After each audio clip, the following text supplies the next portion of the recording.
How can small businesses run a DIY digital PR campaign?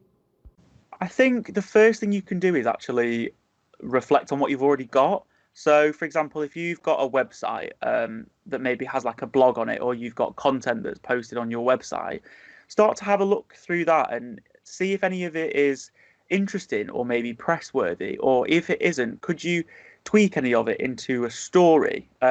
Or depending on what you do, could you sort of offer some sort of expert opinion that maybe a journalist would be interested in? And if you can, then you kind of have a base for something that you could PR, if you will, and push out into the industry.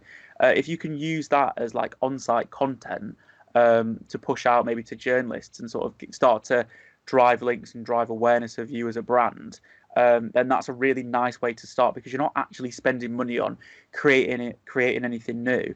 You're just using what you already have and maybe giving it a tweak.